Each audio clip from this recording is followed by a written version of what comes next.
Welcome to another Threes and TDs. So glad you're here today. It is Thursday night.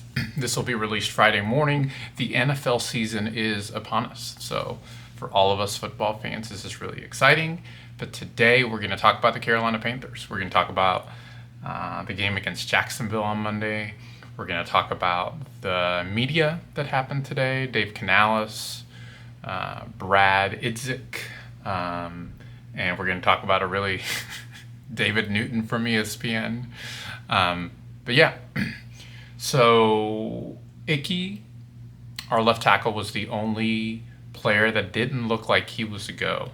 So Robert Hunt had something around his leg, but he was asked, I think by Sheena, they asked, like, are you going to be good to go? And he said he is. So it looks like Damian Lewis, one of our guards, Robert Hunt, the other guard, who, like, it was iffy.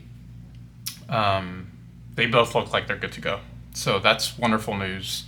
The only question mark that I think is going to be somebody that's probably not going to play is Icky, which is problematic because the edge for Jacksonville, Josh Allen, not the quarterback Josh Allen, there's actually a really good defensive end called Josh Allen.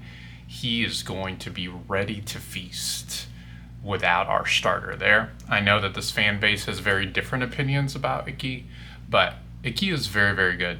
And the two potential replacements right now are Brady Christensen and Yosh. And I'm telling you all right now, I would personally prefer Brady Christensen, but I don't actually think that's who they're going to go with. I think they're going to go with Yosh. But it's an issue for you want to get off to a good start. Remember what happened last year. Last year, the Panthers did not get off to a good start. Bryce Young was benched. And then it took an Andy Dalton car accident for Bryce to get his job back. And any offensive-minded coach, or really any quarterback, will tell you the same thing. The left tackle position is probably one of the most, if not the most important position in the offensive line. So Icky not playing is problematic, but we'll see what happens. I've told you all about Jared, somebody I follow that writes for, I actually found him on what's now known as X, that was Twitter, and he writes for the Rams and the Panthers and all these other teams. And one of the things he said that I agree with, this game is going to be won and lost in the trenches. And who is going to win in the trenches? If you look at the Carolina Panthers perspective, Carolina was one of the worst defensive lines in all of football. They were terrible. They led up a historic amount of points last year in the run game too. Like, there were just so many yards in the run game that Carolina gave up. My big question for this defensive line is this defensive line going to hold up? Now, when you look at the other side of things, Jacksonville's offensive line doesn't overpower you.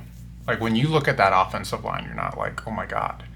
But Carolina's defensive line was so bad last year that they're going to have to find a way.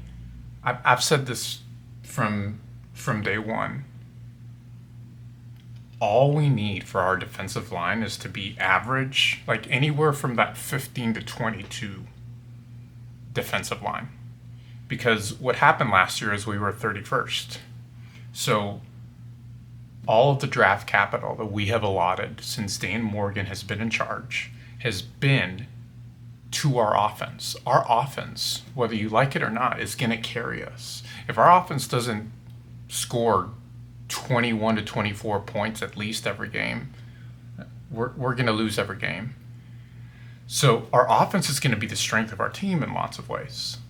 That means that you need our defense to be average, to just be in that average range. So I'm really interested in that offensive line versus defensive line matchup. I'm also interested to see what happens in the secondary? You've got Brian Thomas Jr., who's phenomenal, and you've got Travis Hunter. Who's going to be lined up? And the Jaguars report says that Travis Hunter is going to be a starting wide receiver, and he's going to be a backup cornerback. So who's going to line up against Travis Hunter? Who in our secondary is going to line? Evero's defense is not static. He's going to move guys around. But I'm telling you, it's gonna be a rough. It's just gonna be rough because I love what we've done to this defense. But Brian Thomas Jr. and Travis Hunter, from a talent perspective, are through the roof. Like, they're just phenomenal players. Now, on the other side of things, you've got Tedero McMillan, you've got Xavier Legette. I heard this stat on PFF. The Jaguars. Secondary was one of the worst secondaries in all of football. So there is a possibility for Bryce Young and company to really launch the ball a lot and have some success against that secondary. On the other side, it's not like our secondary is the strength of our team. My concern is the Panthers this week released their depth chart.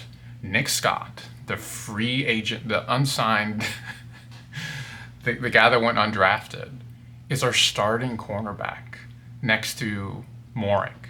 That's concerning. I would have wanted that to be Lathan Ransom, but we'll see. I mean, none of the secondaries are going to be overpowering. So should be. I think it's going to be like, and we'll do predictions the next day or the day after leading up. We've got only a couple more days, but I wouldn't be surprised if this is a 34-31 game. So anyways, that's what I got for y'all today.